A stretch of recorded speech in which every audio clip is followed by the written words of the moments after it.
माझं BE झालेलं आहे आणि मी जॉब पण करत होते. पण मला अचानकच जॉब करताना एक फ्रेंड भेटला आणि त्याने असं म्हणजे खूप मोठं प्रॉफिट दाखवलं मला, की म्हणजे जे आपण जॉबमध्ये एक महिन्यात जे इन्कम येतं आपल्याला, तेवढं तो एका दिवसात कमवायचा. मग मला पण म्हणजे एकदमच क्रेज आलं ऑप्शन ट्रेडिंगचं आणि मी माझा जॉब पण सोडला ॲक्चुअली आणि एक 4 वर्ष झाली मी करतीये. पण माझ्यासोबत हेच व्हायचं, की माझं पेशन्स लेव्हल खूप कमी. म्हणजे मी लॉसमधले जे ट्रेड आहे ते मी होल्ड करायचे आणि मला थोडंसं प्रॉफिट दिसलं, की माझा पेशन्स लेव्हल कमी व्हायचा. मी म्हणायचे, "अरे बाबा, मला म्हणजे प्रॉफिट दिसतंय, तर मी तो ट्रेड लगेच एक्झिट करायचा."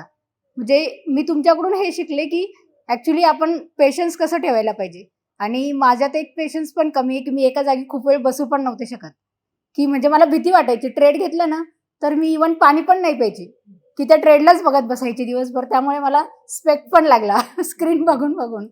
तर मी तुमच्याकडून खरंच हे शिकले, की म्हणजे तुमचा स्टॅमिना किती आहे बसण्याचा, की इव्हन तुम्ही उठत पण नाही आणि मूव्हमेंट पण करत नाही. तेवढं आम्ही बसू शकत नाही ॲक्चुअली. तर तो खरंच एक प्लस पॉइंट आहे तुमच्याकडनं शिकण्यासारखा आणि बाकी तुमचं डिसिप्लिन आणि शिकण्याची पद्धत म्हणजे शिकवण्याची पद्धत पण खूप छान आहे तुमची. म्हणजे एकदम स्मूथली आणि कन्सेप्ट आम्हाला कळतील असंच तुम्ही शिकवलं.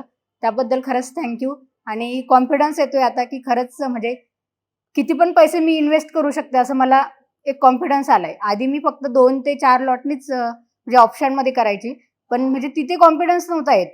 बऱ्याच लोकांचं मी प्रॉफिट बघूनच फोमो फील करायचे आणि कधी-कधी असं मला फील व्हायचं, की अरे हे लोकं एवढं प्रॉफिट दाखवतायत, मग आपण का नाही जास्त लॉट घ्यायचे. पण त्यातून एक शिकलं, की लोकं कसे की फक्त प्रॉफिटचेच व्हिडिओ दाखवतात. लॉसचा आतापर्यंत मला कोणी शेअर केला नाही, की आम्हाला एवढा लॉस पण झालेला आहे. तर तुम्ही खरंच एक कॉन्फिडन्स दाखवलाय, की आम्ही ट्रेड करू शकतो आणि एक प्रॉफिटेबल ट्रेडर नक्कीच बनवू शकतो फ्युचरमध्ये. त्याबद्दल खरंच थँक सो मच आणि तुमचा स्टाफ पण खरंच सपोर्टिव्ह आहे आणि प्रोफेशनल पण आहे. म्हणजे ते पण सांगण्याची पद्धत पण त्यांची खूप छान आहे. त्याबद्दल त्यांचं पण खूप खूप थँक यू.